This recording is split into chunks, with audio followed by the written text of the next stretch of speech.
Nako, Claire Castro mga kadunatics, nag-viral na naman at eto ay shared ito ng mga malalaking channel ng mga Duterte vloggers. What? Anong nangyari? Well, nakita nyo na itong mismo yung video na ito mga kadunatics. Kinumpara lang ngayon, ngayong araw kasi grabe yung pag-share nito na lumalaki yung views nito mga kadunatics. But before anything else, before natin panonoorin, okay? Satisfying talaga ang nangyari kasi sa Canada mga kadunatics, nung pagmumura nila, yung malulutong na mura nila kay Claire Castro, sobra. Kaya nga napasabi si Daryl Yap na nako, ipapakontak daw yung nagmura sa kanya kasi gusto niyang murahin din yung GCash niya. Ay nako, sana ganun na lang, no? Magmura ka, para sa GCash. Well, anyway mga kadunatics, before natin panonoorin yung video, ang defense team ni Inday Sara Duterte may malaking pasabog bukas.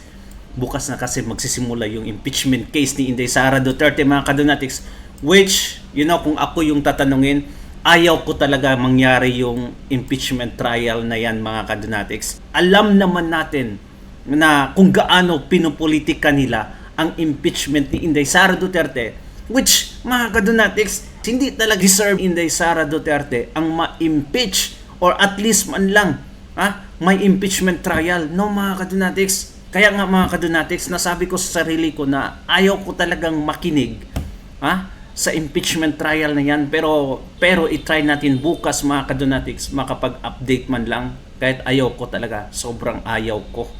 Anyway, eto, anong sabi ni Attorney Michael Pawa? Ito, breaking news. Magkakabulagaan na lang bukas?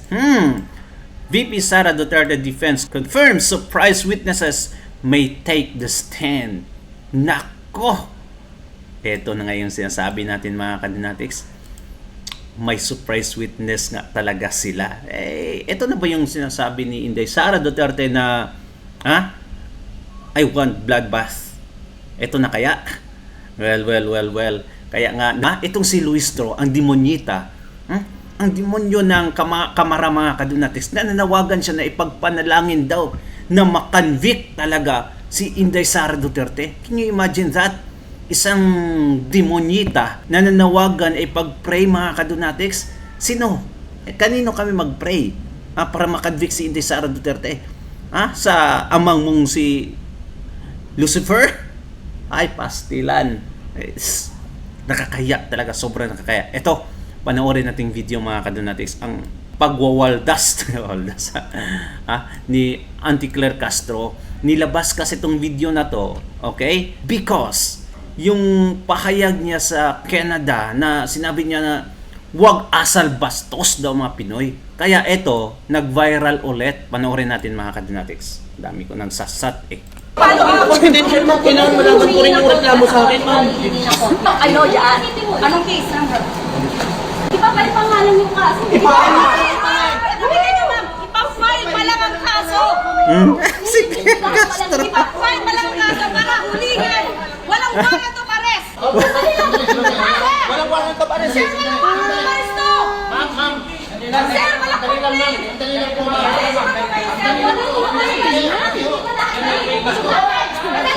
Pakita niyo muna sa akin. Ang pagkakawa sa kliyente ay kasalanan ko mo.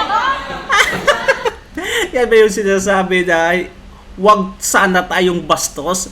Alam daw niya mga Filipino ay hindi daw bastos. Claire Castro, ikaw lang pwedeng maging bastos? Ano kasalanan mo? Tanga daw. Ganun ka ba kaabusado? Sisi. Ikaw, hindi ka naniligaw, hindi ka nangarap ng kliyente? Sir, pasensya na po talaga, ha? Look at that mga kadunatics, Look at that. Ganyan ka bastos si Auntie Claire Castro. Yan ba yung sinasabi ni Claire Castro na wag tayo bastos mga kadunatics, Wag daw bastos. Pero siya sobrang bastos. Ito mga kadunatics, dagdagan lang natin yung inis nyo. Ito yung interview niya mga kadunatics. Panoorin lang natin. Ano ho yung nangyari kanina na sa ngayon nagva-viral itong video ninyo dito sa Vancouver? Actually, gumagawa sana kami ng reels para dito sa event na kung saan bumisita ang ating Pangulo sa Canada.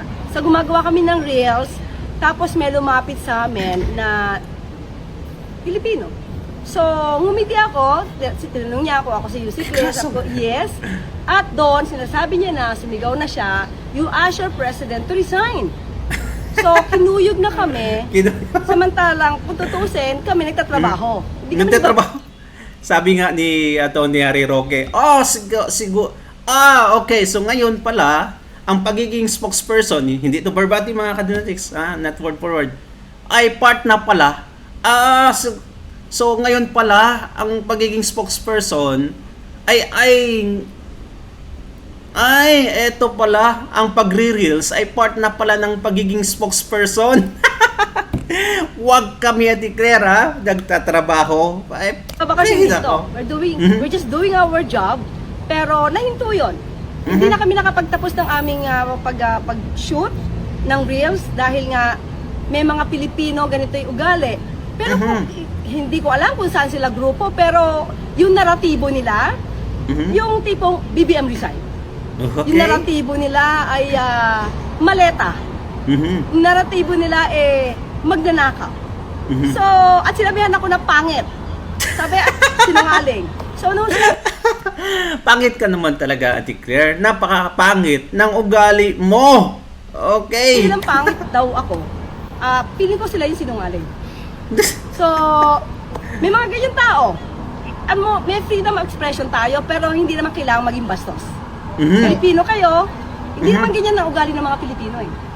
Nakalimutan niya siguro yung video niya noon mga kadonatics, di ba? Yung pinanood How did you natin. feel about that, Yusek? Did you feel threatened at any point?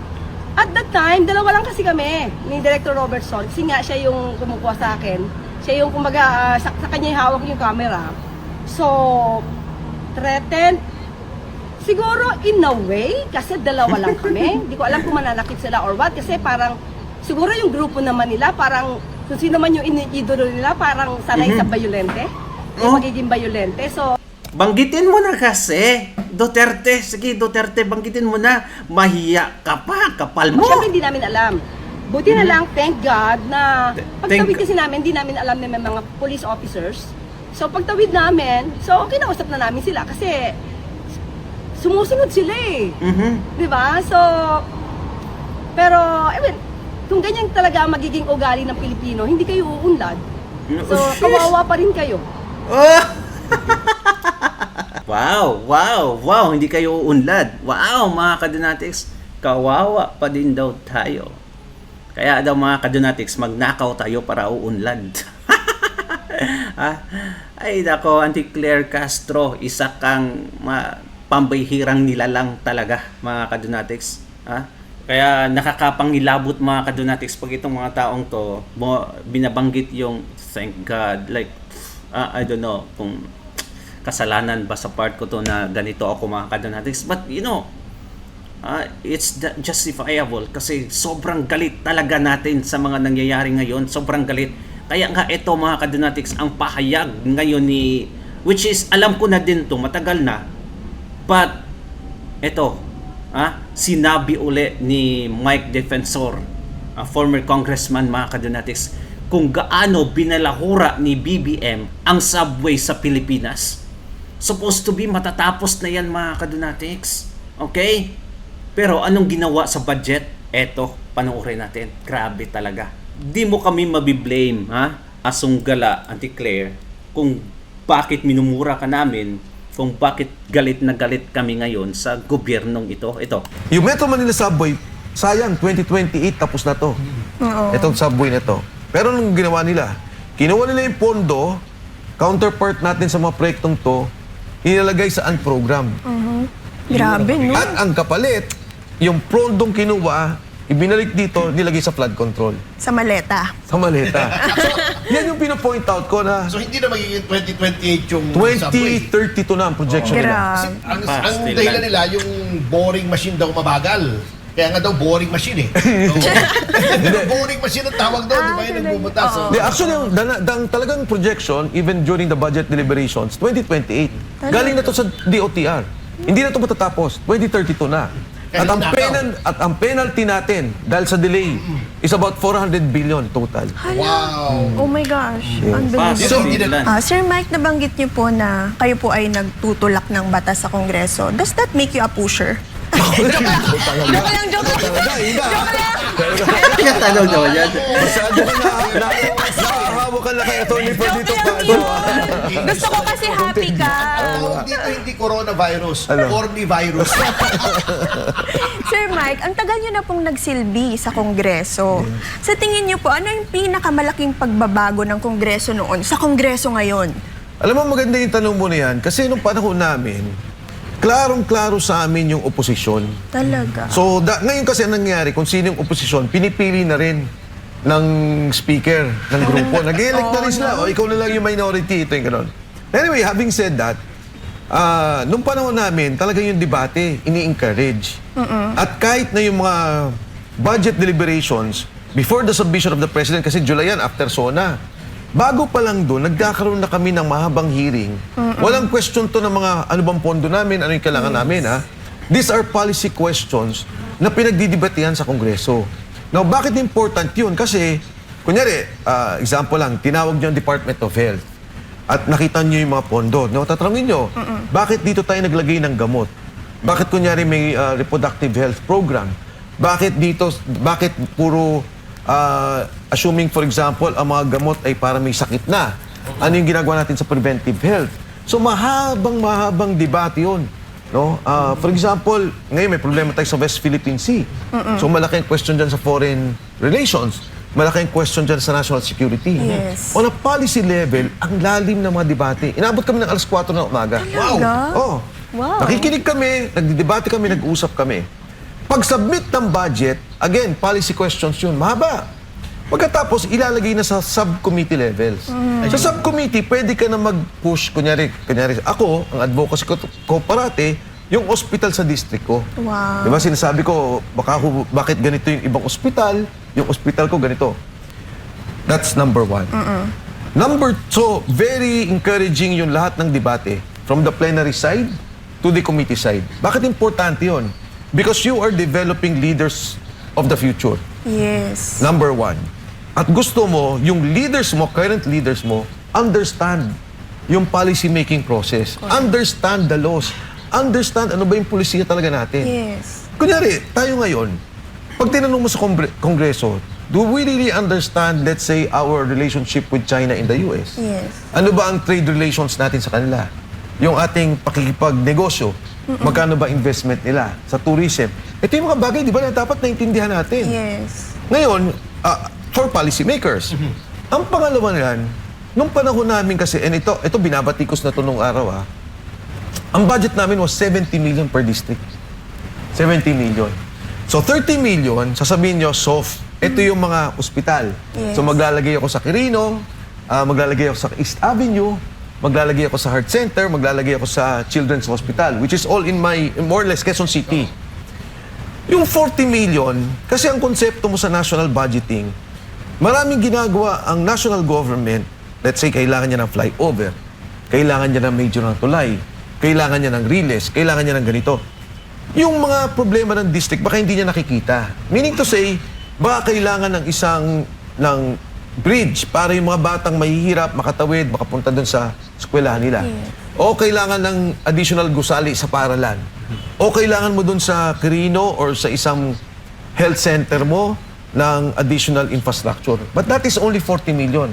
Alam mo ngayon, Tony T, sa Kongreso 2 billion per district. Wow. Grabe. Per district. Per district. Oh my God. Yun yung Livesty file na pinapakita. So anong ibig sabihin nito? If you are talking of about, assuming na natin, 250 district congressmen, immediately 500 billion pesos yun. Wow. Grabe. So ang leeway mo na lang is 300 billion. Oh. Ngayon, explain ko. Balik ako doon sa district ko. Noong araw, Sige po. hindi ko alam yung flyover ng Ateneo. Wala akong pakialam doon. Kasi nakita doon ng national government, kailangan ng flyover magmula C5 pababa ng Ateneo.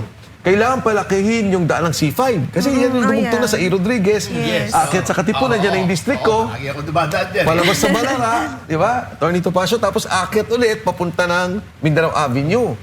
Wala kaming alam doon. But that was the national program. Babalik ko sa nangyari ngayon. There were 6 official development assistance program. Panay, Guimaras Road, sa Iloilo area. Laguna Lake Road Network. From Rizal, going to Ortigas, palabas na Makati, Taguig. Yung Bataan, Cavite Road. Importante yan. Yes. Sa bayan mo. From Cavite, diretso ng Bataan, Atty. Topacio.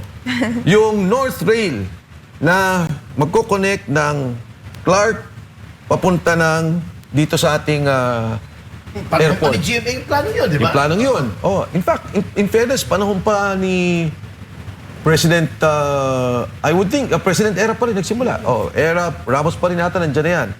Yung train magmula dito sa Manila, papuntang Bicol, yung long haul, south.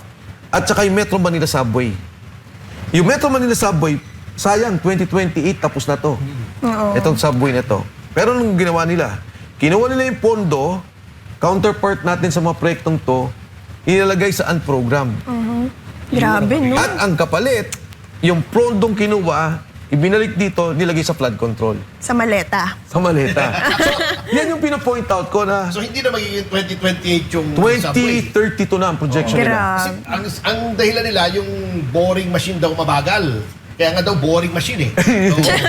Yung boring machine ang tawag doon, di ba? Yung nagbubutas. So, Actually, ang talagang projection, even during the budget deliberations, 2028. Galing na to sa DOTR. Hindi na to matatapos. 2032 na.